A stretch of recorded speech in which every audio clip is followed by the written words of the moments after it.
and welcome to the JTrain podcast with JTrain, Jared Freid. Coming live from the West Village of Manhattan. We're here every Monday with your emails, your stories, your questions. I say it every episode. Let me say it again. Thank you. Thank you for being a listener of this fine podcast. Thank you for watching on YouTube. I want you to watch on YouTube. Watch, like, subscribe, because I'm putting up other things on YouTube here and there. We've got clips on there. It's become a whole universe. So you want to check out the YouTube page, youtube.com/Jared Freid. But I do want to thank you. Thank you, dear listener, for enjoying this podcast that we produce. Shelby is here reading your emails daily, and we love that you write in every week too. Thank you. I just want to thank you. And now if you're like, thank you, why? Why are you thanking me? Because you share it. That's a cool thing. I like it. And if you hear an email here that relates to something that happened at the brunch table. I say the brunch table because that's kind of that's the watering hole of maybe this demo.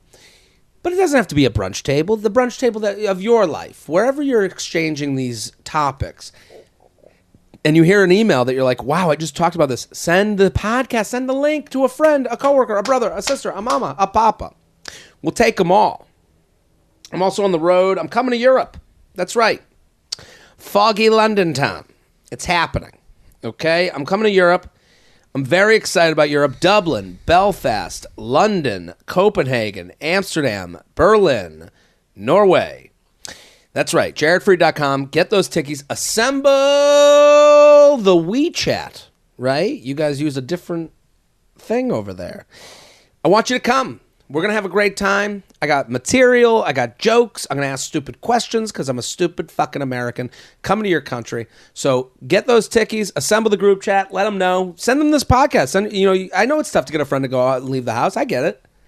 Send them the podcast. Send them my clips. I got stuff on Instagram. I'm also touring, this country. If you're listening right now, I'm going to be in Vegas this weekend, Perrysburg, Ohio, Vancouver, Irvine, Indianapolis, Oklahoma City, Nashville. Just added to the calendar. JaredFreid.com for tickets. Other than that, very excited about today's guest. Hilarious comic. First time on the show. Ring that bell, Shelby. Elle Orlando, thank you for coming on. Thanks for having me. I'm excited to be here. It's great to see you. Elle, great to see you. You've opened for me. Yeah. On the road. Hilarious comic @_Elle Orlando. You're going to love everything she does. You have a new podcast? Yes. Tell the people the name of the podcast. Sad Tits. Okay. Sad Tits. Sad what is Tits. And you do it with Lily Michelle, who's also been on this show before. Yeah. What is the premise of Sad Tits, the podcast? Man, we would like to know. That is. So we're just chilling. We're chilling. Listen, it's a comedy podcast. Me and Lily, we have great chem. Okay. We're thinking about leaning towards embarrassing stories because I feel like, I don't know if people still say sad now, but if you embarrass yourself and then your friend's like, oh, sad.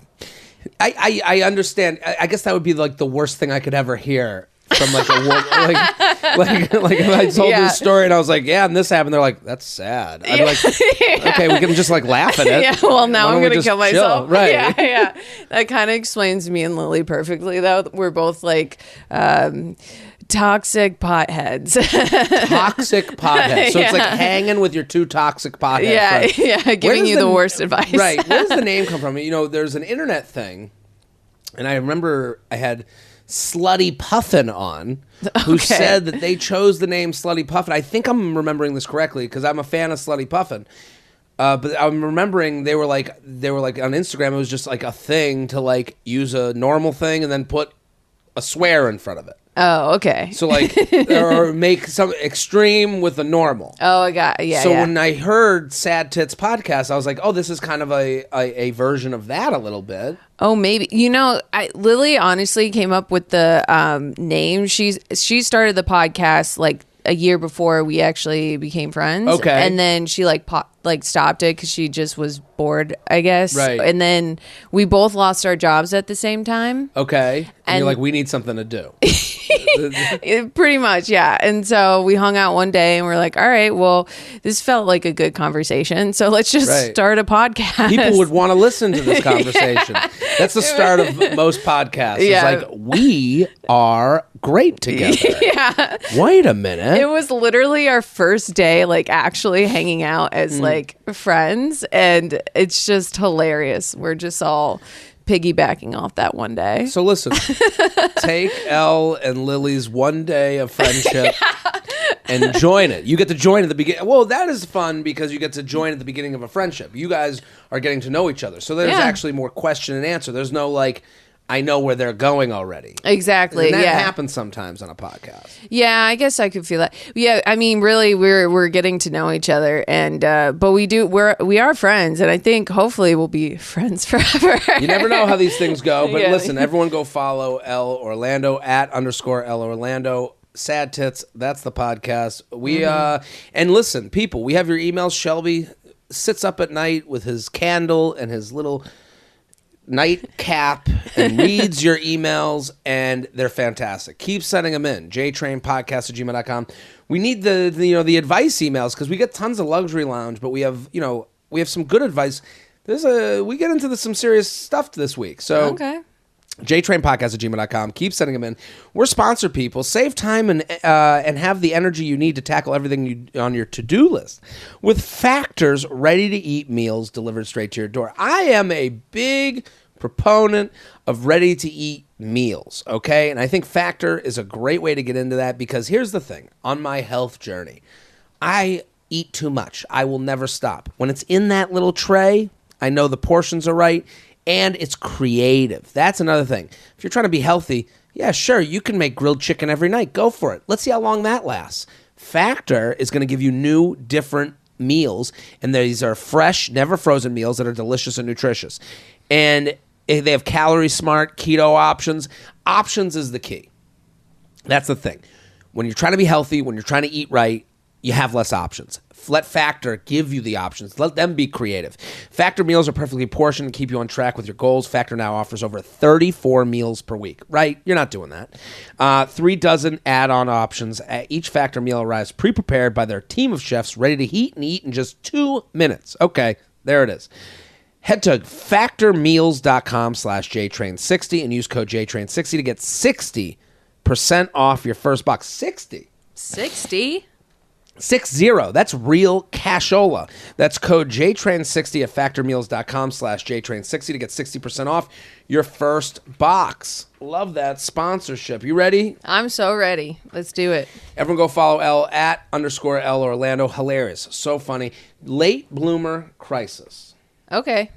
Jared, Shelby, and guests. Thank you, Jared, for creating great podcasts. My Spotify Wrap Top 3. Most listened to podcasts were all 3 years. Well, thank you. That's a pleasure to hear. Anyways, I write to you as I have created a predicament for myself. I'm a late bloomer. That term is so ugly. I don't think I understand the term. Would you ever consider yourself a late bloomer? Not in all aspects of life, but in some aspects, for sure. Okay. Yeah. It really stresses me out that I have this little bit of experience and everyone else around me has way more. I just recently lost my virginity whilst drunk because I didn't want to be a virgin anymore, and there was no kissing involved. As if it wasn't hard enough scaring men away telling them that I'm a virgin at 23. Now I'm sitting here wondering how to start dating and discussing my lack of experience in all aspects and stating I'm not a virgin, but also have the bare minimum experience at anything, including kissing. Well, on one hand, are men owed that explanation? On the other hand, I am super anxious about being bad at everything because I don't have that experience. So I feel like I need to explain myself to them. Send help. Gen Z are so fucked due to the pandemic. In our prime dating years, half of everyone I know is a late bloomer. We need help. So they bring up a great point. This pandemic hits, and it hits you whenever it hits you. So like it hits me, 35, in a relationship. You get out of it, you're 37, you go, now you're single. you're like, oh shit, I'm old now. Yeah, like it's like yeah. when I went into the time machine. Fuck, yeah. Right. And then this person, they're probably 23, they're now 23. So 21, the pandemic hits. Let's say Brutal. 20. Yeah. That's like the time where you're like, we got to start rubbing against each other and fucking up a little bit. Yeah. And now they're 23 and like, fuck, I'm an old virgin. Dude, I mean, that would have been me. I lost my virginity, I think, at 20. So if the pandemic, that would have been me. You know what I'm saying? So it's like... How old are you now? How old am I? I'm 29. Okay. So, so 20. See, when did I lose my virginity? 18. Freshman year of college. So I'm like... I felt like a late bloomer because, like, in high school, you just hear about everybody. And I think that's a big part of this email is they need to remind themselves that nobody's experienced. No. Like, the idea that she's, like, got to, like, explain herself to some dude because he's, like, heard some shit during the porn he watches. Like, a lot of people are posturing, in my opinion. Yeah, and like, didn't she say she already lost her virginity? So she lost it. Oh, you're good, girl. You're in. You're off the island. You're so in, and like, you don't have to worry. Especially, I feel like young 20s, like all the dudes that you're going to be hooking up with are probably like hammered. They won't even remember. Just like lie there, and they'll be like, "Oh, that was great." You know? Well, I mean, what do you think they should do? I agree. I think she's overestimating the dudes on this one. Like, what? Like, remember, these are like young 20-year-old men. They have no idea. And what they think they know is, I do think, from porn. And that's why. And so they're going, and porn kind of puts this thing in your head of like, well, this is, I guess, what I like. And it's like, well, normal relationship, physicality isn't that way. And it's not that way all the time. There's different versions. What you're going to find is there's different versions of sex. I think there's something in her email that I think is very important. Yeah.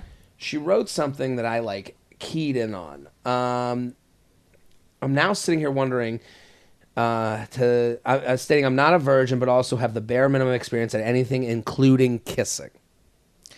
Oh. I'm about to sound like romantic Papa JTrain. Okay, you gotta kiss. Yeah. Let's concentrate. She is so far ahead of herself. Yeah. Okay, now that she has the virginity, Scarlet V is gone. Mm-hmm. Okay, you got that off. That's done. Okay, you're not a virgin anymore. Good for you. You did it. Good for you. Okay, get out of that mode. You need to go on some kissing dates. For sure. Right. Yeah, absolutely. If you're going to be good at anything in life, it's got to be kissing. It's got to be. I have made out with some guys that just are literally in their late 20s. They don't know what the hell they're doing. Right. And I'm like, dude, you can't even go past. I can't even like entertain anything else if you're bad at kissing. Right. And I've had that with women where I'm like, if the kissing's bad, everything else is going to be bad. And this is the nature of this person's like, they're like, I got to fuck. And then they go and fuck and they're like, I don't even know how to kiss. And you're like, well, I can't go back. I am currently in my kissing whore phase. I've been going on dates, making out, just make out. Love it. And that's kind of been my game. Mm-hmm. Game. I don't want to call it game, but that's kind of been my deal this year. If I'm looking back like the last 6 months, I'm like going on a date, having a street makeout, and then being like going home. And I'm cool with that. Love it. And then, like, I think it's probably the age in me where I'm like, I'd rather not deal with the things that come after kissing. Yeah. And you're like, oh, I can take a breath on it. I can go home. I can chill. I can mull it over. Yeah. I don't think this person's giving themselves the opportunity to just say, I'm just going to be a kisser. Yeah, just kiss, dude. Just figure out if there's even any chemistry. Because nothing is better in this life than hooking up with someone that you really, truly have so much chemistry with. Right. And you can't figure that out without the kissing. And chemistry is a great word because it's so vague that you're like, how do I capture that? We don't know. No one knows. No one. You have it with people, you don't have it with people. I think for them, if they're just like, forget about sex. I know they want to be in the game. Yeah. And when someone, the idea of, do you think explaining it to men? I don't even know. Dude, hell no. Explain nothing. They don't even know. Never explain anything to guys. Like, honestly, like they don't.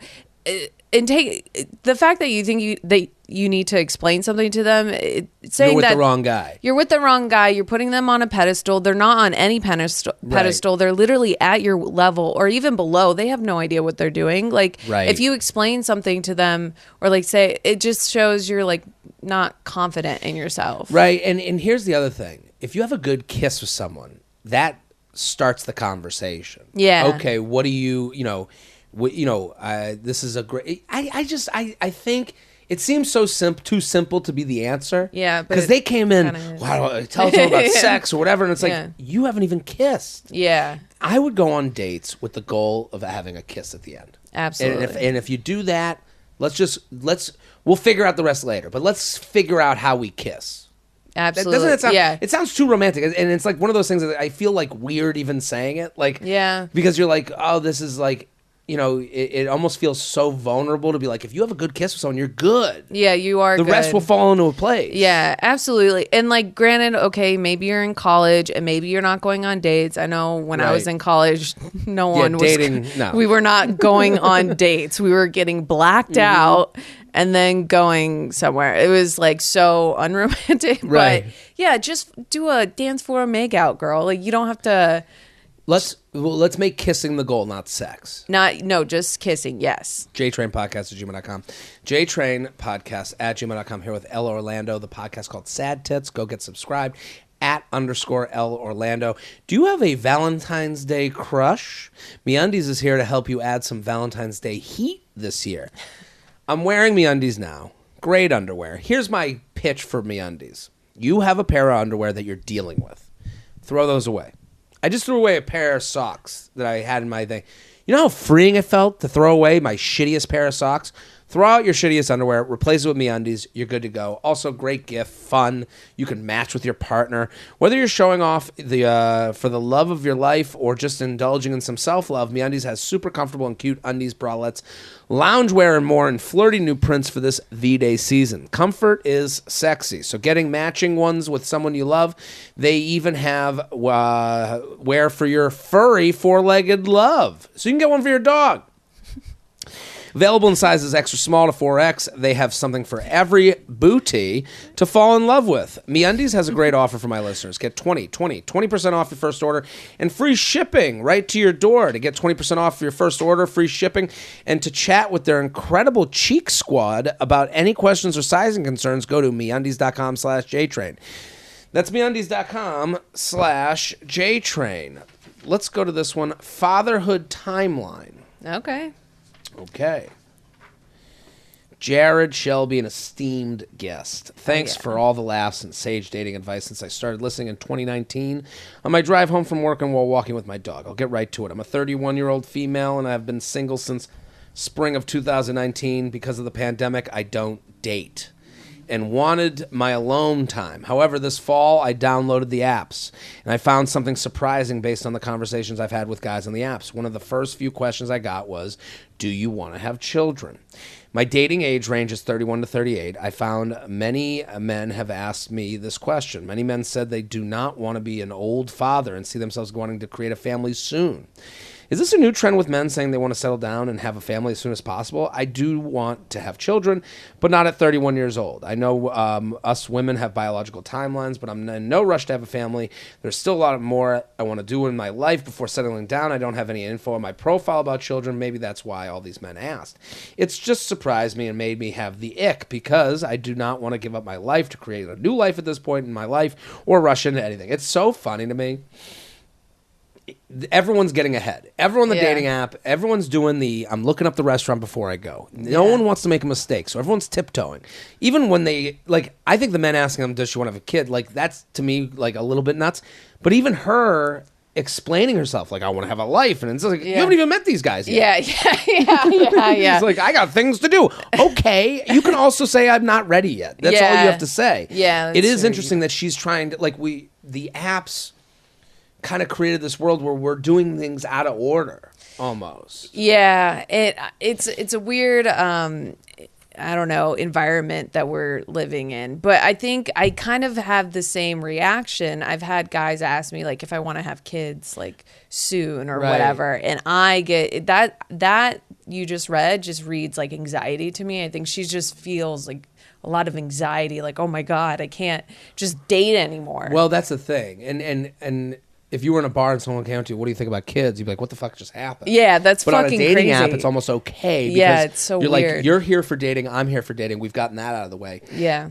Now what else do we want? We have to make sure we're a perfect match before I even leave the fucking house. Yeah, is what they're doing. That's too much. They write, any insight and thoughts would be greatly appreciated. I can't wait to see your special with Betches when it comes out. Sincerely, currently just want to be a dog mom right now. I understand what they're saying. You've been asked this. Yeah, I've been asked this, but at the same, I don't know if this is real, but I just feel like guys, they spend their 20s, they're like, I just want to fuck around, I want to have a good time, and then they turn 30 or they hit an age, and then it's just a switch, and they're like, I want to have kids right now, and it's like, whoa, hold on, you just ghosted me, right? You know the word ghosted. You don't have kids, yeah. I see eye to eye with that because 37. The way I'm dating now is different than I did before. And I always think this. I'm like, I do have this dream in my head that when I see the puzzle piece in front of me, it'll move quick from there. Yeah. I'm also and I'm also, when I don't see that puzzle piece right away, I kind of end it before it even starts. So I said I'm making out on a lot of dates, coming home, mellowing out, being, mulling it over, so to speak. Mm-hmm.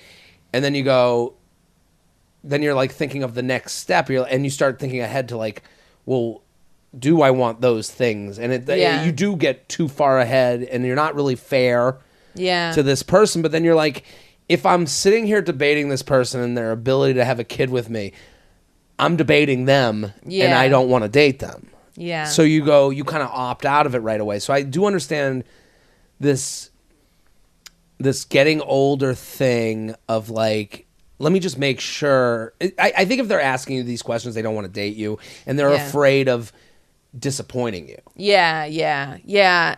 I also think what you were saying, now that you explained all that, I'm like, I feel like when you're ready and the other person is ready and then you just vibe with that one person, I feel like the kids, they just like, it'll just like happen, and you don't necessarily need to specify right when you meet someone, do you want to have kids? Yes or no? I guess this is the problem with the apps. This goes back to the issues with the apps, because you're on the apps and you're like getting ahead. If you're getting into those conversations, you're too afraid to date this person.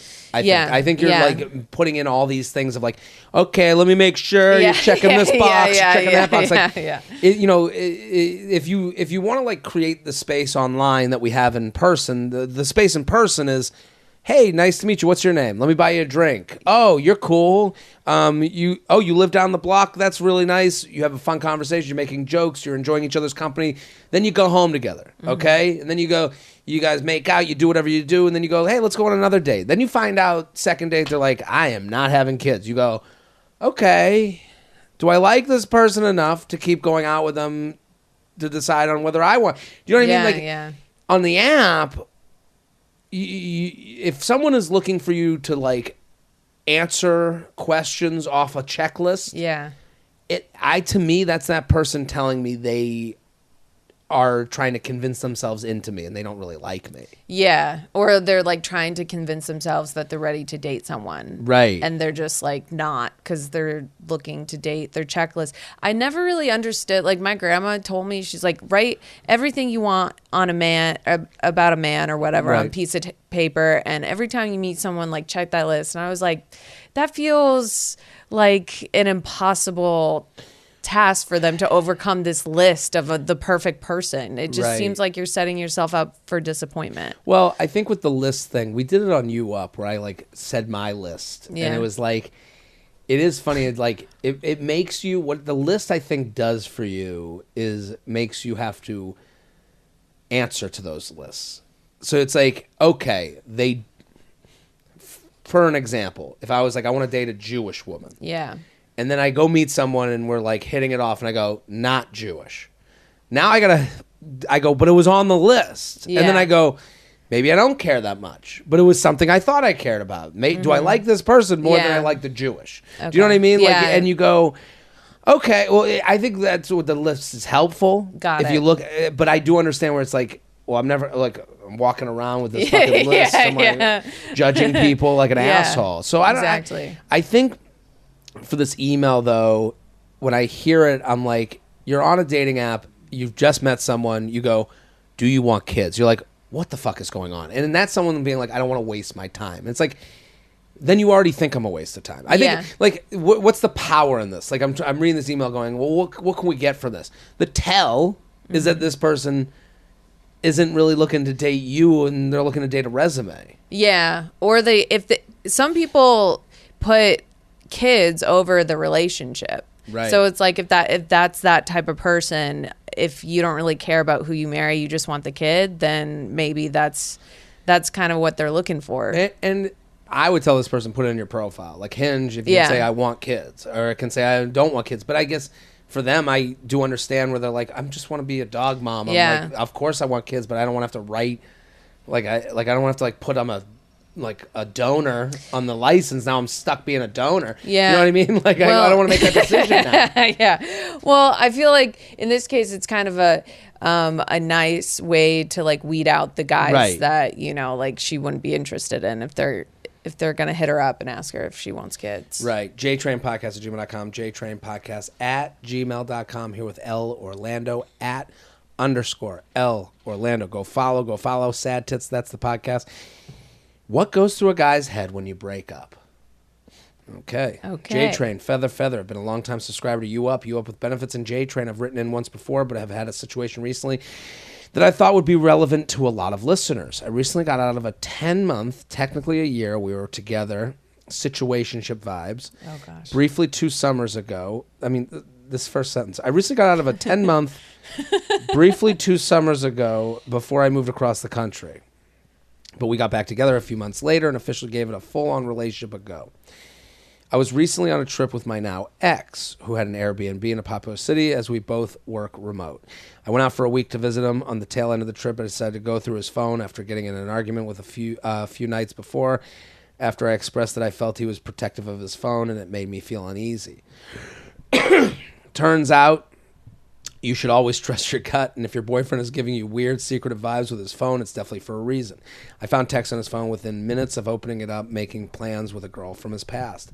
I had known about her from his friends, talking about how he and his other friends hooked up with her, about being friends with benefits when he moved back to his hometown. No mention of being in a relationship, etc. I immediately woke him up, put the phone with the text in his lap, and he really had no excuse to talk him out of what he was doing.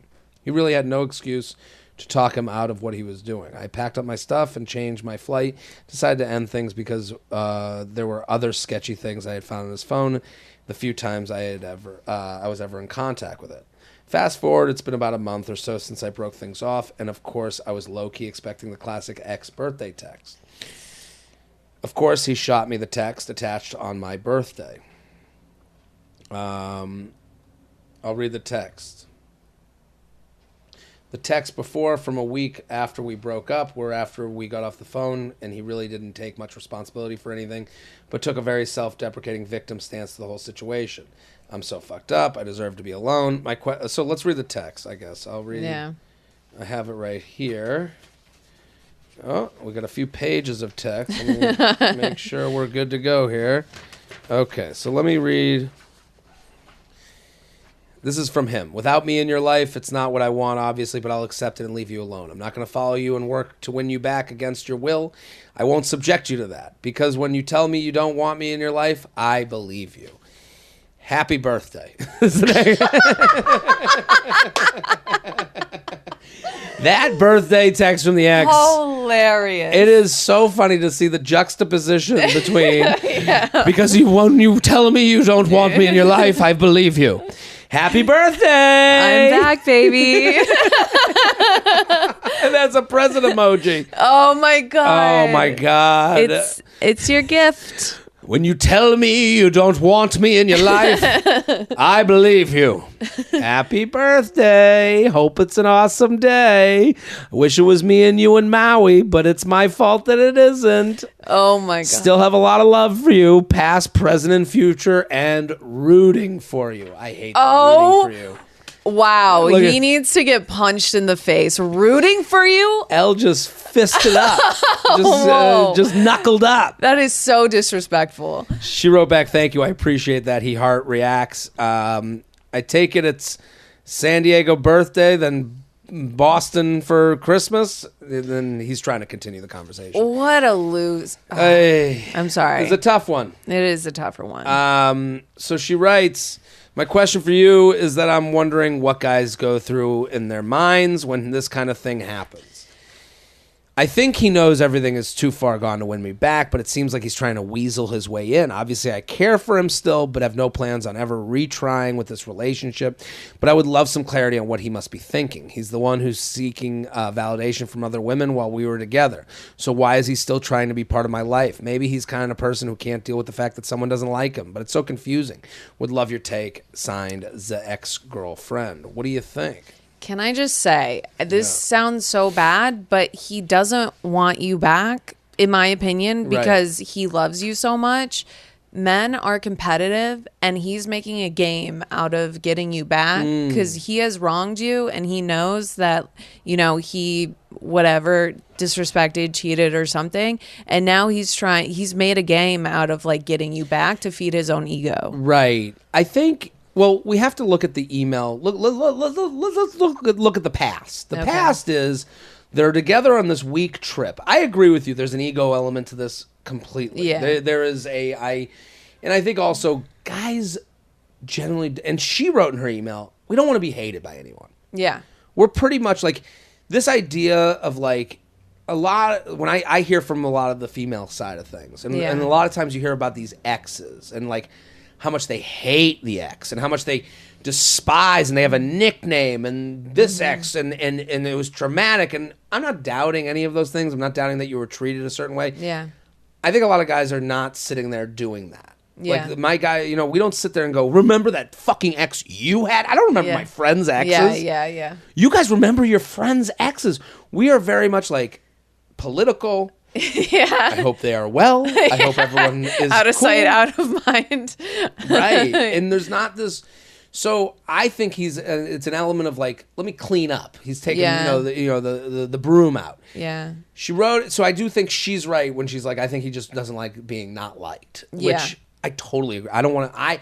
If I heard that there's someone out there being like, Jared Freid is someone I hate so much because when we dated, I would feel hard. I would hate that. That might be out there. I can't doubt that isn't the case for someone. But that's like a really, that's the problem with dating people and being single later in life. There's someone out there that you've let down. Yeah. Probably. Yeah. So I will say this. Let's look at her email. Mm-hmm. She writes, they're on a trip. They're in an Airbnb. She catches him with text from a woman he had a past with. Okay. So this is how he operates. Yeah. Now he's looking to make you someone that he could have a past with. You don't even know if he's dating someone else.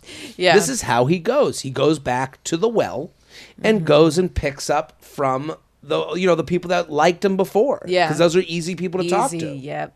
That's right. You're an easy option to write happy birthday. Oh, what so San Diego now and Christmas in Boston? Yeah. What? Your boy's lazy. Lazy. He's lazy. You're right. And he wants to pick from the same net that he was fishing with before. Right. And I think it is. I mean, maybe he does want that validation that like you don't hate him, but still that's like an ego thing. And I think there might have been signs during the relationship that, maybe this wasn't the right path, especially if you're confused with someone. Like if you're confused being with someone, like it's usually just not a good sign that it's a good relationship. It's also he doesn't care. Yeah. So when he writes happy birthday after this long, sonnet of him being like, if you hate me, I'll live with it forever. Yeah. Happy birthday. Here's the thing about not caring. Yeah. Is you'll open up the text. Yeah. Send a text. And here's what he has. He has established who he is. So he's basically saying, he's put a sign over his house that says open house. Come back anytime you'd like. Yeah. But the floor's a little creaky, the bathroom doesn't work. and I cheat on you sometimes. So Yeah. if you come back, you're coming back to the same house of horrors. Yeah. And the door is open. That's what he's saying to you. So he cares so little, because if he cared, texting with you would hurt him. Yeah. He would go, ugh, I don't want to go through that again. I don't want to feel badly. I don't want to be turned down. He's texting in a world where he'll never be turned down. He's just letting you know, we cool. Yeah. Whatever. If you respond or whatever, if you don't, I'll keep on texting you. Right. So yeah, it's all good for my side. Right. Yeah. And I just want to let you know, on this side, we cool. Yeah. And if you come back, if you're down, I'm cool. Yeah. If you do, great. Yeah. Better. Right. Better. But if you don't, I'm not going to give a shit. And honestly, if you do come back, you're getting the same deal you got before. Yeah. So again, they said they're not going to go back to them. They said they care about them. Of course you care about them. And also, when I say they don't care about you, they don't care about you dumping them. Yeah. They care about you. They just don't care about, they're not affected. So that's why he comes in, happy birthday. Yeah, absolutely. And I mean, if he did actually change, I think it would show in actions and not just like a text. Like a text, it wouldn't be happy birthday. It would be like, hey, I've been thinking a lot right now. Yeah. I'd love to make a plan to get coffee. Like, I'd love to like sit down with you and talk this out. He doesn't do that. It's happy birthday, present emoji. We cool. Yeah, wish it could have been us in Malibu or like wherever, Hawaii or something. No, he doesn't. Yeah, he wishes that you'd be at his place just walking in and maybe not. Yeah. JTrainPodcast@gmail.com. JTrainPodcast@gmail.com. We're sponsored. If you're still using your ball trimmer on your face, listen up. Ooh, this is a huge issue. Manscaped has just announced their brand new Beard Hedger Pro Kit. The Beard Hedger is the cordless trimmer of your dreams. It gives you 20 hair cutting lengths from Mr. Clean to Grizzly Adams and everywhere in between. It's waterproof, so you can shave anywhere. And since Manscaped wants you to have all the tools for the job, they're throwing in a beard brush, comb, and scissors to make you look like $1,000,000. I love this. We all want better ways to take care of ourselves. When you feel good, when you look good, you feel good. It all connects. So I'm going to give you some free money. Get 20% off and free shipping with code JTrain at manscaped.com. This is a great gift for your boyfriend, for the guy who texted you happy birthday. That's 20% off with free shipping at manscaped.com. And use code JTrain. Manscaped Beard Hedger. 1 stroke, 1 guard, 20 lengths. Here with Elle Orlando. @_Elle Orlando. Go follow. Hi. Avid listener, even bigger fan. I want to start and say that I have the sweetest boyfriend. Okay. This can't go well. Nothing. Like he's real sweet. No one, chance. Right. Guys don't want to be called sweet. Yeah. He's patient with me, kind. Allows me to be my best self and is the right amount of goofy. We have been dating for almost 2 years, and when we started dating, we had a few differences that I chose to ignore because he is literally my dream man in every other way. Uh-oh. Tunnel vision. Our differences are around how we see our future. Like, I want to live in a city and have my family there, and he wants a backyard and to live in the suburbs. I also have a really big ethnic family that goes out and parties all together, while he is from a classic suburban white family that I've literally never been out to dinner with or spend time outside their house with before. Is that the classic white family that we stay inside and I don't know. Silently read books? I mean, honestly, my family isn't like really a party family. I'm from the suburbs. But I mean, yeah, we'll go out sometimes on special occasions, but I don't know if we're not reading books. Right. No, we don't read it either. No, but it seemed like they've simplified things into some boxes, but I understand what they're saying. Yeah. These big differences are making me nervous to take the next steps with him, like moving in together or talking about our future. He's also my first ever boyfriend. I'm 26, so I am timid to start with. My head is telling me it will never work, but my heart can't seem to let this amazing person go. Is having polar opposite plans for the future a deal breaker? Love a torn and confused girlfriend. What do you think?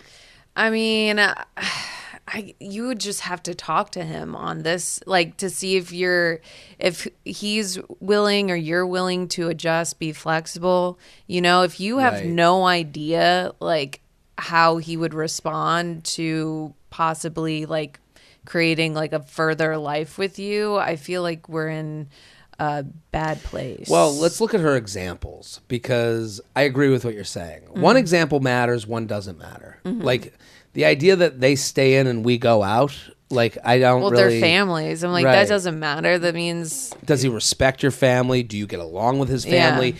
Do you enjoy staying in with his family? I understand, like, not going out to dinner. Like, I'd be like, hey, let's go out to dinner. Yeah. But I don't think, you know, I think the dynamic of, like, how someone fits into your family is more important than whether you're different families. Like, you know, the idea that, like, we're going out, ethnic family. Now, if you were like, I kind of don't see... I'm missing something from not dating someone with the same background and ethnicity as me. Yeah. That's like more of a deal breaker to me, and something you're allowed to feel. Yeah. I think the city suburb thing is more of an issue, because you're like, hey, here's how I see my life working out, but it's going to be with my partner. Yeah. Is I want to live in a city and I want to raise a family in a city atmosphere. How do you feel about that? And if they're like, I will never I'm leaving here next year and I want to be backyard suburb, or is that all they know? Yeah. You know, they might go, you know, I've never thought about it, but with you, I kind of feel like I'm brought into this world and I'm more comfortable with it.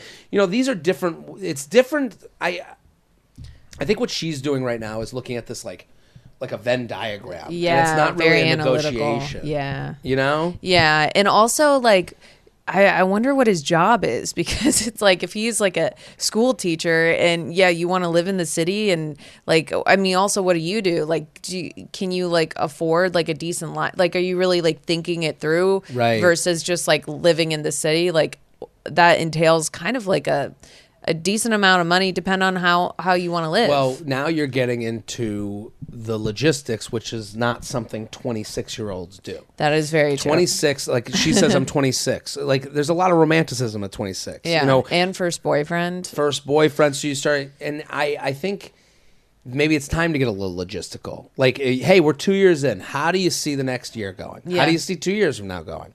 I see it, and then you have to own what you see. You can't just go, you're from this, I'm from this. Oh my God, you're it's West Side Story. You know, like I don't really buy that. That's to me in the land of romanticism. Okay, I'd like to move in with you, but beyond that, do you see us getting married? Like you, at a certain point, I don't care how young you are, you have to start looking at things that way. Yeah, absolutely. Also, I mean, you've been together 2 years. I was with my boyfriend like for 5 years, and I remember thinking year 3, I was like, oh my God, I learned so much more about you that I didn't know before 2 years. Like you should honestly try to be with your boyfriend as long as possible before like thinking about these things, because people can change in an entire year, like completely. I think like it can be a fun conversation instead of like what she's kind of looking at it. Yeah, like, her perspective sounds very like, well, you better sign up for these 3 things and like whatever. And you go, how about like, hey, how do you see the future? Yeah. Hey, I want to move to the suburbs. Well, what suburb? Well, have you thought about this? Or are they just saying things because that's what they knew? You know? So I don't know where to like, I think I'm sending them back to this boyfriend to like have a real conversation instead of like assume. And here's another thing. And I'll give you, I've done this when I'm not sure about the person. They wrote all these things about how great they are. Everyone's a good person. Yeah. Not everyone's the person you should be dating or the person you're going to marry. So like I've done this where I'm like, well, you do this and I do this. And I start looking at these things where I'm like trying to convince myself out of the relationship. She might be doing that too. Mm-hmm. She might be sitting there going, well, for these reasons, I'm out. I think a lot of people before they break up, they want to have like a good reason. Yeah. And maybe sometimes it's just not, the feeling's not there. Yeah. And I think what you're trying to do is like, and you're from the suburbs, and I'm from the city. Yeah. We could never make it in this crazy mixed up world. It's like Juliet, Romeo and Juliet. And it's like, no, I mean, it's not that big of a deal. Right. Yeah. And it's like, I think you do that when you're like, I don't really like him that much. Yeah, exactly. Yeah. And it's okay. It's okay to just like stop liking someone for no reason. That's just, I don't know. Romantically. Why. I think it's okay to go, romantically. I'm not there anymore. Yeah. I love that we're goofy. Like that's not. Yeah. JTrain podcast at gmail.com. JTrain podcast at gmail.com. Here with Elle Orlando at _ Elle Orlando, the podcast Sad Tits. Suggested I leave his apartment so he could have sex with a neighbor. Say what? Right. What is this title? Suggested I leave his apartment so he could have sex with neighbor. What? Shelby just went, yep. Yeah.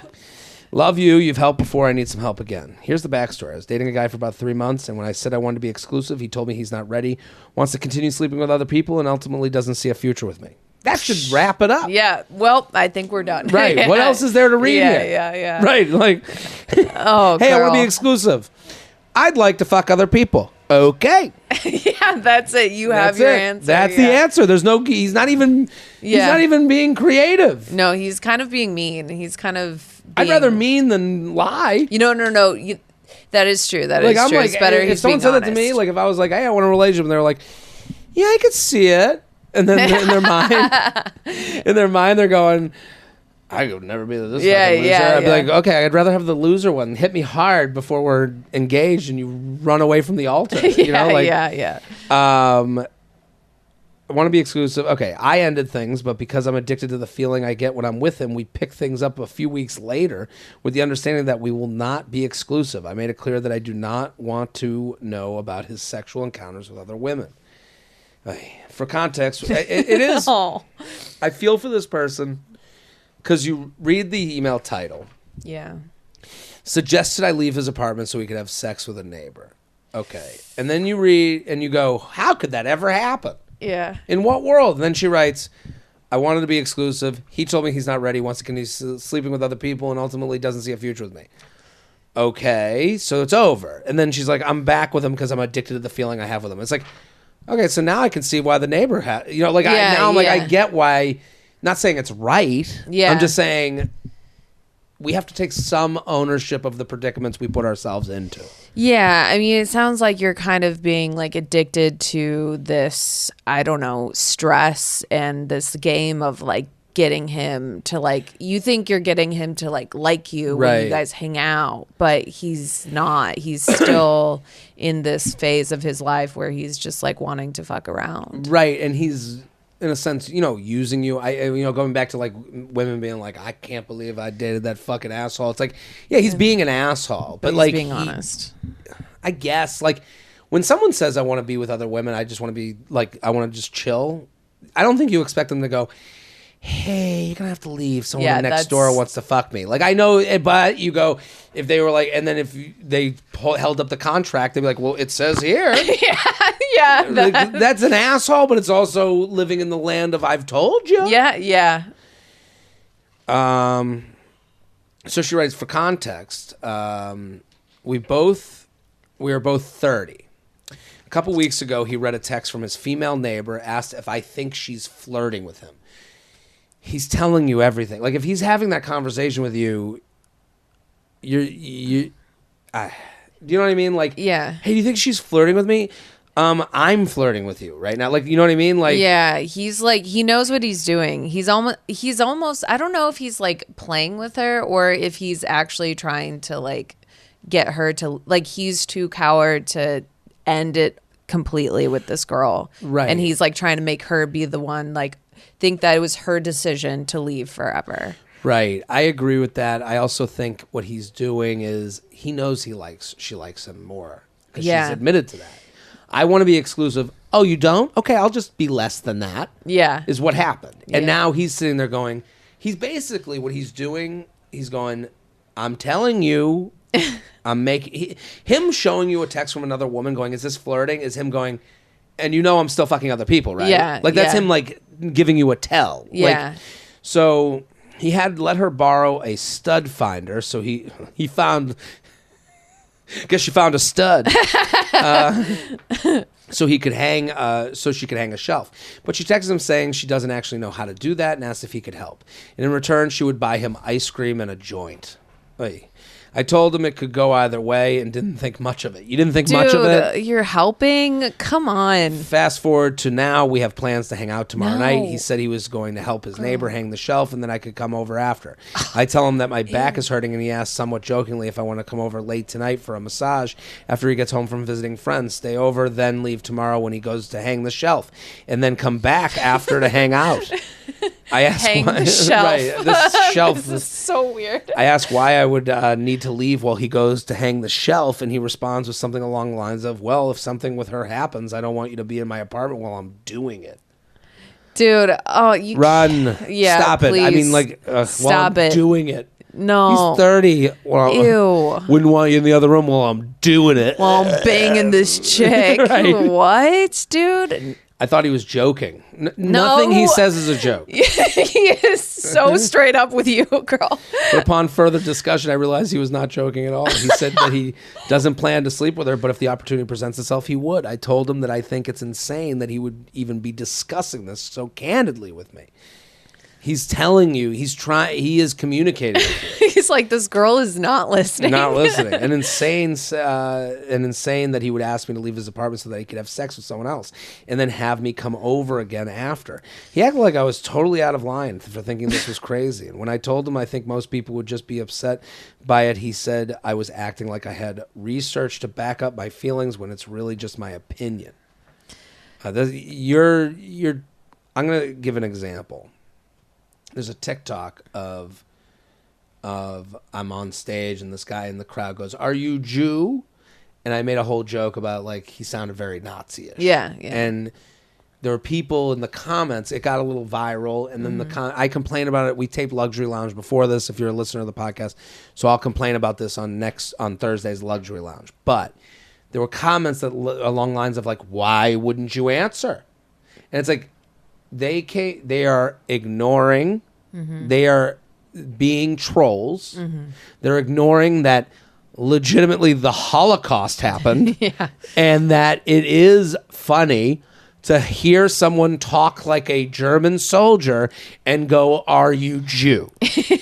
There's no explanation needed for that. Yeah. And there were people what these people are trying to bait people because then other commenters will come in and be like, "How don't you know what's going on? How don't you understand?" It's like, don't even acknowledge these people. Yeah, no. They want this. This guy is not even having an argument with you. He is trying to deflect. He's trying to say, he's playing stupid. He's going, what? It's weird that we're not in a relationship. He's holding up the contract that has the small writing. We're just chilling. Yeah. Of course I'm allowed to have sex with another woman while you're over at my apartment and I'm not, you know what I mean? Yeah. So I mean, when you were reading that, I'm like, he just sounds like a troll. Like right. He's a human, like in real life troll. Right. And he, you know, again, it's one of those things. He is right. He has set this up technically. Yeah. And being right doesn't also not mean that you're an asshole. Yeah, he's a dick. He's an asshole who's right. Yeah. Do you want to date an asshole or not? No. Right. And that's what she has to ask herself. Yeah. Because it's not, well, he is right. No. Well, you're not in a 5-year contract with him to be like fuck buddies. Mm-mm. You can leave anytime too. And he's basically saying, I don't care enough to keep you. I'll just keep doing me until you leave. Yeah, dude, please leave. Please stop going back to him. It's getting sad. And it is kind of at this point, it's kind of all in her court, you know? Right. And that's the problem. She's like, what you said in the beginning is totally right. She's trying to win. She's trying to win, and staying is losing. Dude, you're not gonna win him. He tried to like hook up with you and this shelf girl in the same day. Disgusting, dude. Come on. Well, it's like, when do you get turned off? She writes, I feel hurt.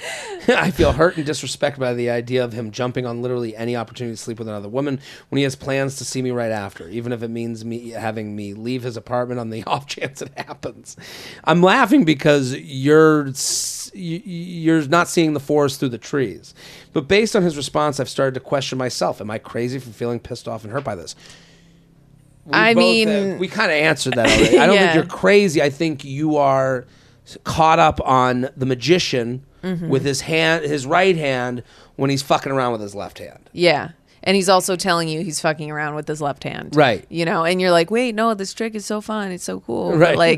But like he's literally, I mean, he's telling you what it is, girl. And it's up to you, but you need to stop.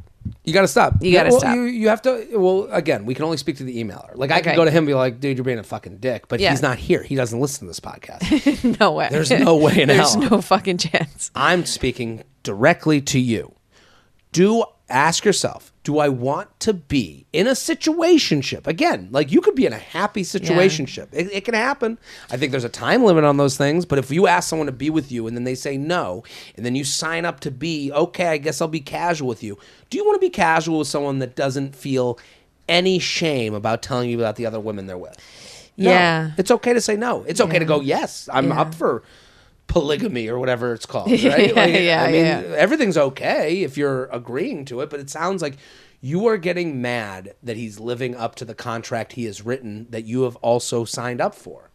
So what can we do? And he's putting you on the B team of the situationship. He's saying if something better comes along, he's doing that, and you're getting, the short end of the stick. It's just, I mean, how much do you want to get disrespected in a day? Like, I don't know. It's you can find another dude who will fuck you without talking about the other people he's fucking. Yeah. I think you can. And I hate when people say that. They're like, you can find 1 million people a day. And you're going, well, no, I'm not even.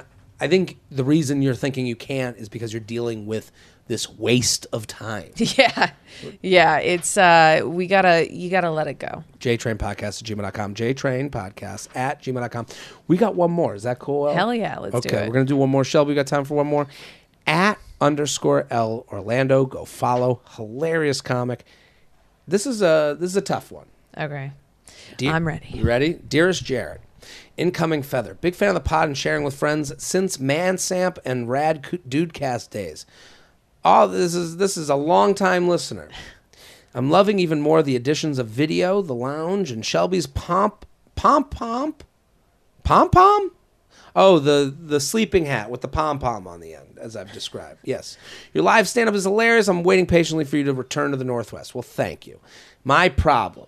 I got arrested for a DUI, and I'm facing up to a year of suspended driver's license and court-ordered sobriety. I accept I acted irresponsibly and could have maimed someone. I understand the punishment is justified.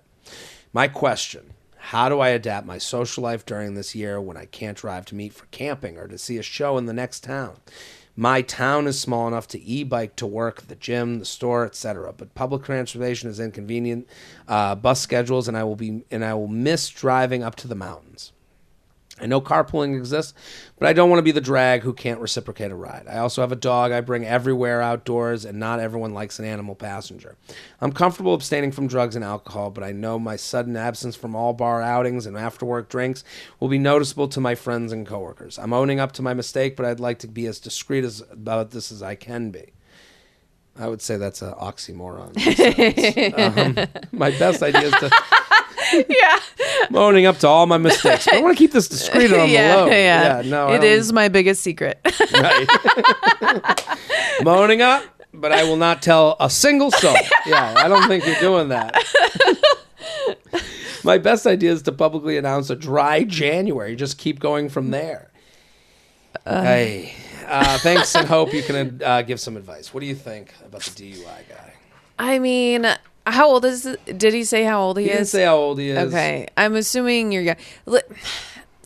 In my opinion, and sorry, it might not be the right one. DUI, I mean, it's not a good thing to do, but you gotta, why not just be honest? And I think people will, I don't know. I think people will like understand that you messed up, you have this thing, and you still want to hang, and I think your friends will offer to like, drive you around and something. And I know there's probably like a lot of shame that comes with getting a DUI. Right. But it's better if you just own up to it and like really absorb like, okay, my life is going to be a little different for the next year. Right. Let's face it full let's on. Start it. You're not owning up to it. Yeah. Okay. You haven't owned up to it.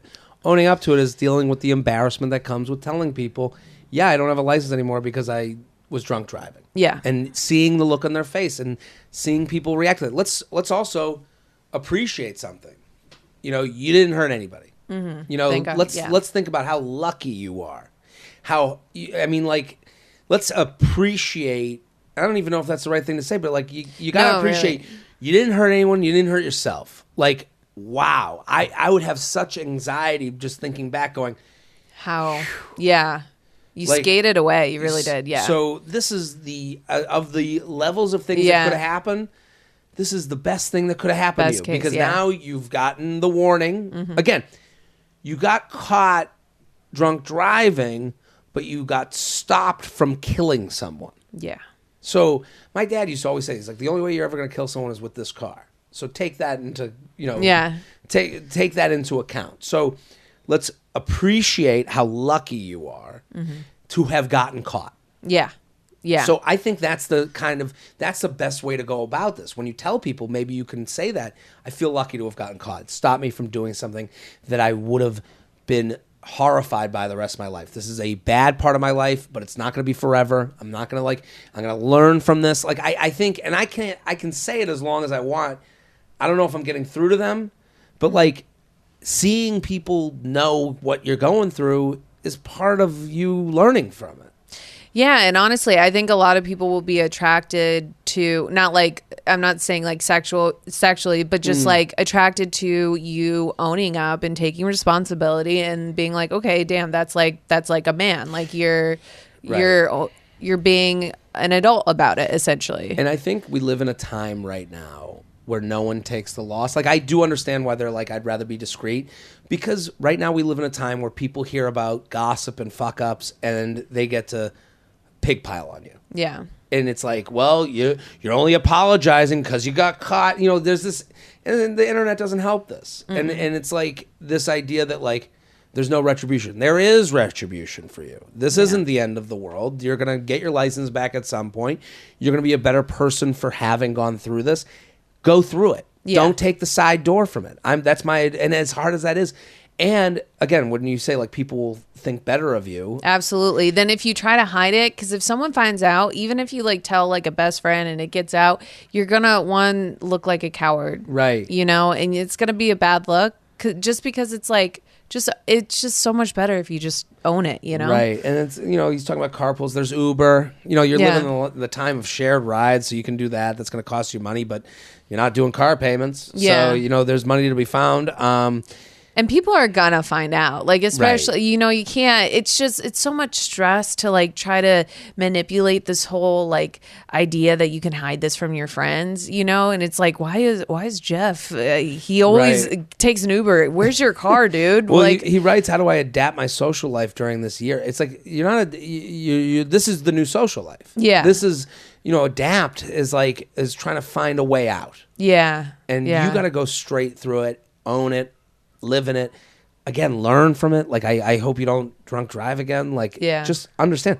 You got fucking lucky. And like, I'm trying to think of like all the conversations. Oh, you got a drunk driving arrest? Yeah, it was bad. I feel like an idiot. I'm like, and then the first thing I would think is like, I fucking thank God every night I didn't kill someone and myself. Absolutely. And then it's like, it's an example for your friends. And I'm sure you're not the only person in your friend group that's drunk drive. Well, that's the thing. That and all of them are going to go, I've had a couple drinks. I probably shouldn't. I've driven when I've not been sure.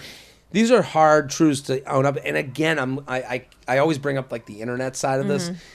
It is tough today because someone on the internet goes, you should never have a drink and drive. And it's like, okay, if we're more open about that we have done this, then maybe we won't do it again. Yeah. And I think that like promotes like... And hiding, like I feel like in various subjects or like, various subjects, hiding things usually is never, I feel like it perpetuates more of that bad thing. Right. You know what I'm saying? Absolutely. When you hide like a drinking problem, it gets worse. When you hide your DUIs, why not just do it again because you hit it the first time? Right. It's you like, didn't kill someone the first time and now no one knows it. This is an act of going through shame to like get yourself better.